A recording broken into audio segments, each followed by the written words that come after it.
রূপালী পর্দার ফ্রডো বাগিন্স, জাদুকর গ্যান্ডলফ কিংবা শক্তিশালী অ্যারাগর্ন সবাই যেন এবার জীবন্ত হয়ে ফিরে এসেছে ডাকটিকিটের ছোট্ট ক্যানভাসে। J.R.R. টলকিনের কালজয়ী কাল্পনিক মহাকাব্যের অনুপ্রেরণায় চলচ্চিত্র পরিচালক পিটার জ্যাকসনের জাদুকরী ছোঁয়ায় যে মিডল আর্থ তৈরি হয়েছিল তারই 25 বছর উদযাপন করছে ব্রিটিশ রয়্যাল মেইল। তবে এই ডাকটিকিটগুলো শুধু দৃষ্টিনন্দনই নয়, এতে লুকিয়ে আছে রহস্য। রয়্যাল মেইল জানিয়েছে প্রতিটি স্ট্যাম্পের ওপর আল্ট্রাভায়োলেট আলো বা ইউভি লাইট ফেললেই ভেসে উঠবে আংটি আকৃতিতে লেখা বিশেষ এলভিশ ভাষা, যা ভক্তদের নিয়ে যাবে ট্রিলজির সেই রহস্যময় আংটির দুনিয়ায়।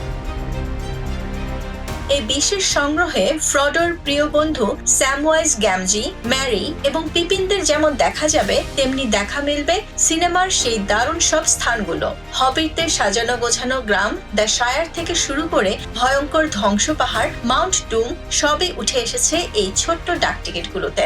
আরও আছে রূপকথার মতো সুন্দর জলপ্রপাতে ঘেরা এলফদের রাজ্য রিভেন্ডেল, আর গন্ডোর রাজ্যে প্রবেশপথে পাহাড় কেটে বানানো দুই বিশাল পাথরের রাজা আর্গোনাথ। 17টি অস্কার আর $6 বিলিয়ন রেকর্ড ছাপিয়ে লর্ড অব দ্য রিংস আজ এক কালজয়ী আবেগের নাম। 25 বছর আগে শুরু হওয়া সেই মহাকাব্যিক জাদুকে আবারও জীবন্ত করতে রয়্যাল মেইলের এই বিশেষ আয়োজন। 21 পাউন্ড মূল্যের 12টি ডাকটিকিটের এই সংগ্রহ 20 মার্চ থেকে মিলবে বাজারে। মিডল আর্থের সেই আদি লড়াই, অন্ধকারের বিরুদ্ধে এক হওয়ার সাহসিকতা আর অদম্য বন্ধুত্বের গল্প বেঁচে থাকবে প্রজন্মের পর প্রজন্ম। Nahid Sihan, TVN24 news desk.